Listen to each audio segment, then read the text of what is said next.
Got my shirt changed. Got mic'd up. You know, this episode of Rooted, we're filming for Rooted today, our TV show, and it's about my illness. This one's gonna kind of sort of be a downer. But for this vlog, I want to talk about Rebekah's amazingness and what she means to me and what she's done and how folks can even use her as an example in caring for somebody when you're in a relationship when the other one's hurting. That can be a tricky pain point in a relationship. Is she perfect? No. Can we learn from her? Absolutely. She's a busy bee. She's picking up in here. TV crew is here. Our house has never looked so good. You're funny. I'm just saying. This is one of the beautiful things she does. You know, this is the difficulty. Rebekah has to keep up what she's been doing in the house, on the farm, with the babies, and she has to pick up a lot of my jobs and a new job taking care of me. It's crazy. How do you do it? You just do it. You just do it, she said. Look, she's focused. You don't get to have an option. There's no option. You just do it. You don't even stop for the interview. I'm gonna get in my pajamas. We're gonna get some shots of the things she does, things I do for healing. And her helping me. How long have you been working cleaning up this morning? This whole day. Jonah says. It's really early, Mom. It's 8:30. Like, I've been working. Still, that's the truth. You've been working the whole day. I'm thinking of everything that this woman has been doing for me to try to get these some shots for Ben. Everything. I'm telling you guys, like, she's labeled my water jar. Okay? She had to open my pain medicine. Cause you have to push down, and it's child-proof. It's also reactive arthritis proof. She's had to open jars. She's helped me get dressed. She's buttoned my shirt. She's buttoned my pants. Helped you in and out of the bathtub. You've put my pants on and on. You've hugged me when I've cried. She's put away this big butt. Oh, we should put some oil on that first, I hate to tell you. She's put this huge, gigantic 20-pound skillet away. She even vlogged for me early on. Got the footage to Dan. You've even cooked the meat. I'm the meat cooker. Oh, I've had to do everything, like all the meals. You've helped some lately. You still maintain your beauty. Still taking care of herself. You've sacrificed a lot of self-care. Well, I said today, I was like, I'm just gonna have to. Well, now Henry's a little bit older. Hey, Lily, be gentle. Henry's a little bit older, so he's doing better. Yeah, he's not as needy. This morning, I took a shower, and I was able to blow dry my hair before he woke up, but I needed to clean the room, and he was able to entertain himself. Yeah. So that was good. Artificial sunlight. The artificial sunlight master. Benjamin James Roberts. There are two things Rebekah hasn't had to stoop to, and that's feed me. Now that's the proper way, that's how I like to hold a fork. There was one point where I was having to do it like this. There was a point where I had to do that with my left hand. Wasn't there? And then there was a point I couldn't type. I was gonna say that. You haven't had to wipe my butt. There was a moment where you were afraid. I was very afraid. I had, my right arm was sore, and then my left arm started going down, and I woke up in the morning panicked. I know, he's like, you're gonna have to wipe my butt. She's gonna have to wipe my butt. We're going there. But we didn't. She would. And we didn't have. She would. That's what's crazy. I love you. I mean, I would not like it. It would not be enjoyable. No. Nope. But I would do it. For love.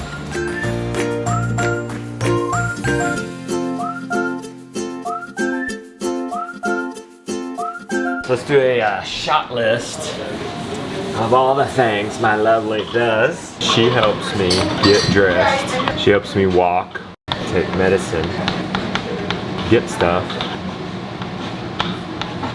apply meds. Look at this lighting. This is how movies are made. Opened up a freezer and it could have de-thawed. Yeah, I was like, that's not okay. This looks like We worked too hard for that. epic morning. Look All at those the vlogs. cinematic jars. This is gonna be the most epic milk pouring scene ever. All right, they're getting this set up. And the sun coming in a different window. They were so mad. Leave this open. But look at her. She's No, just, that was just about that. she's ready to go. Support I me don't pouring need this it. milk. All right, Jen's ready.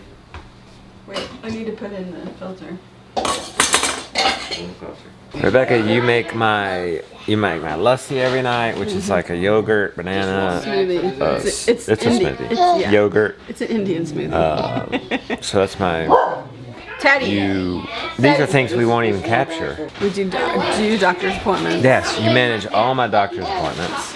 You go with me to them. You drive me to these places. You've moved that chair for me right there so I could watch television because I couldn't move it. Yes. We are gonna uncover everything she does for me, and then tomorrow we're gonna remember more, like double it. They're gonna set up in the living bedroom, Okay. and you can just continue. You just continue your mama job. Just so I got stung by a bee. It's on fire. Your work never ends. What are you making, everybody? We're having baked potatoes. Baked potato bar. Well, I was thinking this would be the main dish since it's bacon. The potatoes are only a side for you Potatoes people. are in here. This is my meal. I can have this. You're fine. You guys can have those potatoes. There she is. Little things like that. Walks across the room for me. Prints out the script. The monologue. Doing something a little different for this episode. Got a little monologue to carry us through. They got it all set up. Hey Rebecca, will you go get me another clipboard? Yes, I I'm will. sorry. I brought you Thank water. you. Thank you so much. She approves the vlog. How's the vlog going? Going. It's good. She nurses the baby. It's about to be time for her interview. So when he got the Campylobacter infection and then got over that and then got the reactive arthritis, and we weren't really sure that it was reactive arthritis at first. We didn't know what the heck was going on. We were kind of like, is this like the rest of our lives? Like, is this what he's going to be dealing with are we going to be dealing with this for forever? And we wrestled with that. Like, should we put the kids in school and like downsize everything and like just focus on whatever we, focus on what we can do?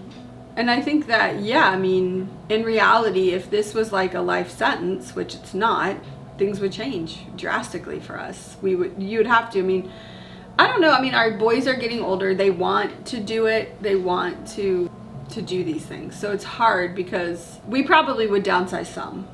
I don't know what, because at the same time, nutrient dense food is healing to his body. So it's like such a catch-22. Henry's getting nothing but older. He's growing up. He's 5 months old.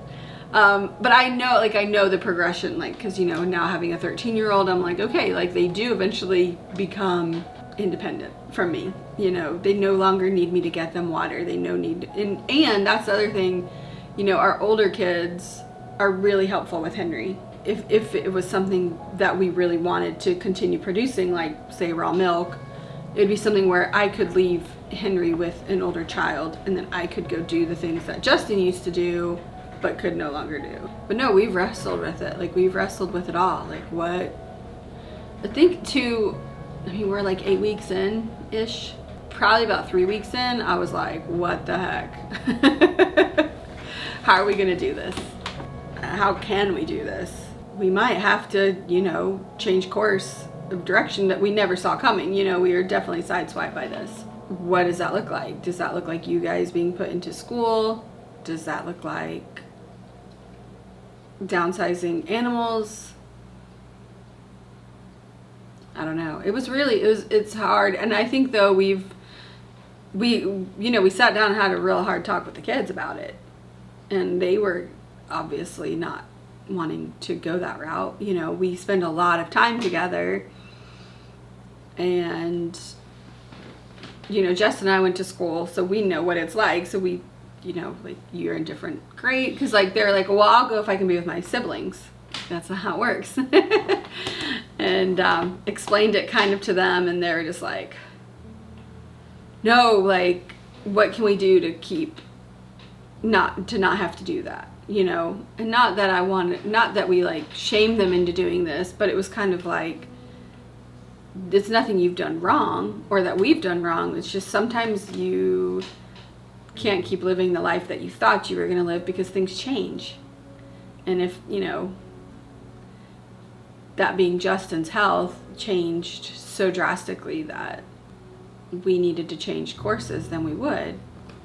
But I don't think we need to. He's getting better. Every day is a little bit better. Some days he goes back a little bit, but for the most part, he's on the upward swing. I think we're going to be able to make it. And not have to downsize any animals and downsize what we're doing. And there's some definite PTSD from the Lyme because that's how it started. You know, he had pain in his groin and he just stopped running for a couple of days to like let that calm down.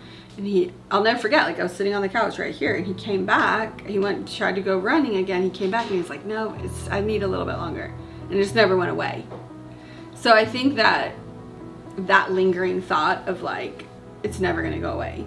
It's like always in the back of my mind, and it's always feeling like it's never gonna go away. It's just, this is our new normal. Like he's always gonna be in pain, and the kids and I are gonna have to witness that. And it's really hard. It's hard watching somebody be in pain. It's hard. It's like emotionally taxing for us watching it. Like it's like physically and emotionally hard for the person going through it, but then the people that are witnessing it, it's like, it's unbearable. I mean, his pain was unbearable and us watching it was unbearable. Just knowing that any movement he made, I mean, turning over in bed, like how he laid in bed and he was just like,